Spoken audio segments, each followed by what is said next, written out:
Hi everyone, my name is Jack. I live in Sydney, Australia, but I'm actually from Ireland. I was watching a few videos on YouTube a while ago about It Gets Better and thought that I'd make my own contribution for what it's worth. Maybe some person will be experiencing what I went through or how I felt, and if only one person is affected by my video, then it's worth it. So here goes. I grew up in Ireland and lived there until I was 18. I'm the youngest of 10 children, so I've got a pretty big family. My parents are Catholic, and I lived in a neighbourhood that was made up of a big Christian community called the Community of Nazareth. And the teachings of Christianity featured heavily in my childhood. But as my parents had so many children, by the time I was born, they forgot to baptise me. When I became aware at a later age that I wasn't Catholic myself, I kind of developed an interesting take on the part religion played in my life and in general. When I was growing up, I didn't exactly feel different to anybody else, but people around me in my neighbourhood and at school would treat me differently or tell me that I was different to other kids. Sometimes it was in a good way, like when my primary school teacher told me that I was a bit more sensitive than the other boys, but that this would go down really well with girls later in life. And then it was my parents telling me how proud they were that I would look after my sister and always want to do things with her. But like so many other people, there are bad things about being or appearing different to other people too.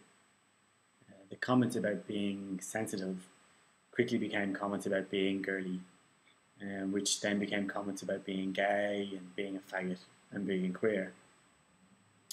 I only knew of one other boy at school who kind of got the same kind of comments as me, but we weren't friends, so I didn't really have anybody to talk to about it.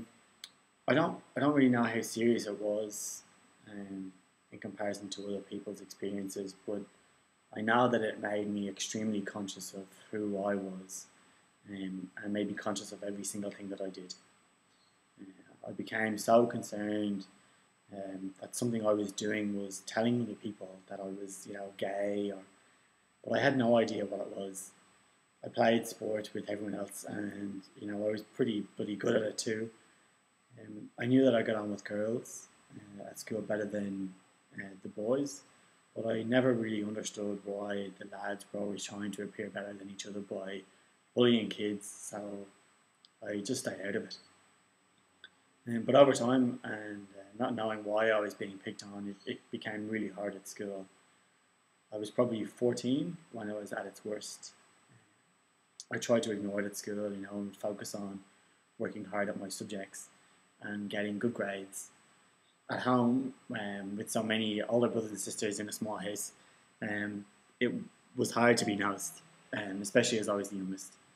I don't know if it's a good thing or a bad thing, but there was always another sibling in trouble or needing attention, so I kind of just suffered my anxiety and my worries in silence and went unnoticed. The strangest part is that I didn't even know what I was attracted to, or what attraction was. I looked at girls and thought they were nice, and I looked at boys and thought they were nice. I thought that everybody was attracted to boys and girls, but that boys and girls got with each other so that they could have children.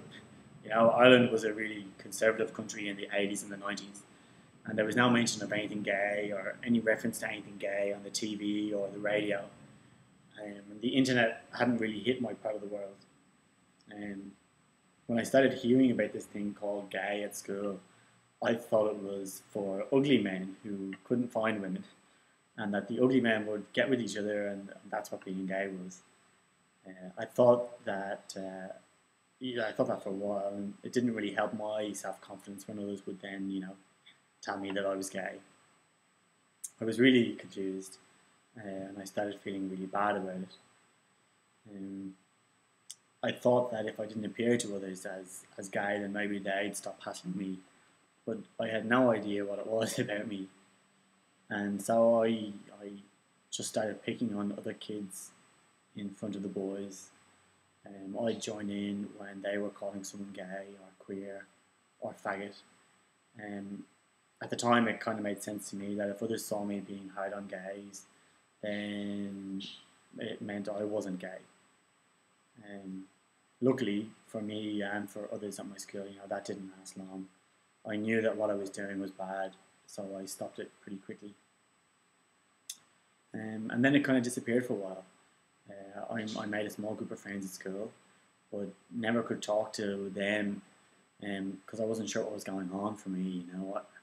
I knew at the age of 16 that I was more attracted to men than women, but I couldn't talk about it with anyone. I had no idea how my siblings felt about it. Most of my brothers and sisters had moved out of home and I wasn't able to see them and I didn't have a relationship with them. I'd grown up in a traditional family that valued and emphasised marriage before sex and having children. I knew that Catholics were not supportive of gay people and had read articles in the newspaper about how dangerous some elements of the Catholic community thought that gay people were, and had read articles in the newspaper about gay men being murdered in Dublin City where I lived for being gay. I knew how my parents felt about men having sex with women before they were married, and it wasn't good. And when I came to thinking about how they would respond to me being gay, I thought that it would be really bad and that they would ask me to leave the house. So I didn't say anything.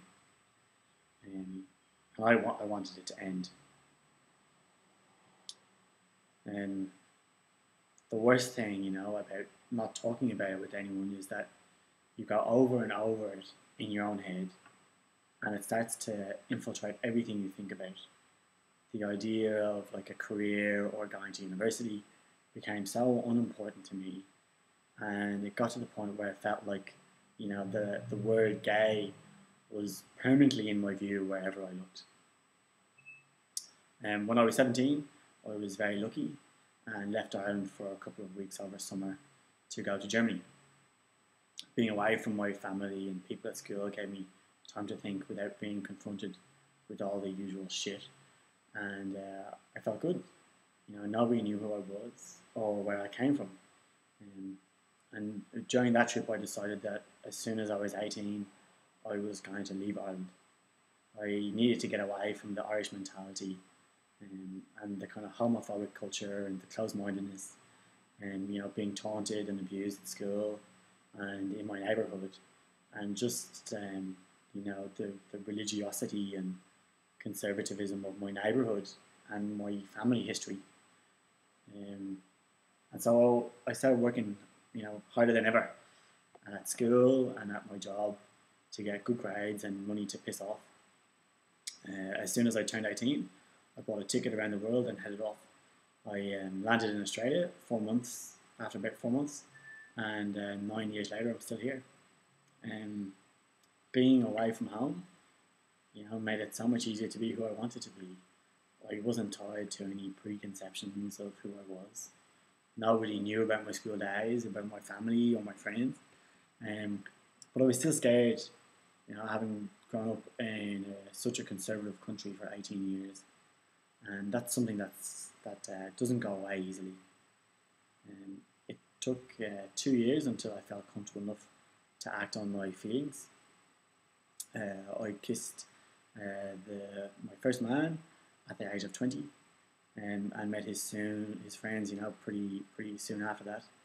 And I realised that none of his mates cared, not a single bit.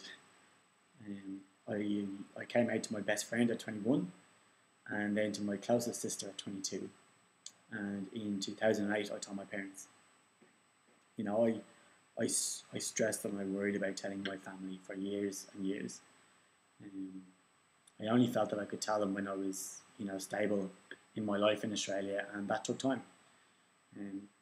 But the best decision I made was to leave Ireland, to get away from the people in my life. I know it sounds really strange, but I believe that I was becoming so concerned with how other people perceived me to be and not how I actually was, that I wasn't even able to develop as a person or have my own personality and life. I was always viewing my actions in terms of how they could be perceived, and so I really behaved, naturally. It was not a good way to live. And when I look back, I am scared of the time in my life when I picked on other kids to try and shift the attention away from me. Some people may think that a few months of name calling was not serious, but I know that my behaviour was very serious. I call people names, and not even based upon what I perceived of them, but based upon what others thought of them. If any one person was going through what I was going through, my words may have affected them for years, just as words from other people's mouths have affected me. And please be careful about this. Try your best not to do what I did and give in to the bullies at school, and become one. Words cause the most pain, and they stay with the person to whom they're directed for years. And there's something else that's really important about that experience for me. It made me realise that many of the lads at school and in my neighbourhood who would call me names and hit me were probably, in exactly the same place as me. And all they were doing were trying to shift the attention away from themselves. Maybe they had thoughts about being gay too, or maybe they had trouble at home, or didn't do well at school. And in order to, avoid attention being placed on that, they would, give abuse to others, to appear to others that they were tough and strong. There was nothing wrong with me back then, and there's nothing wrong with you now. It's just really tough being a teenager and trying to find out where you fit in life.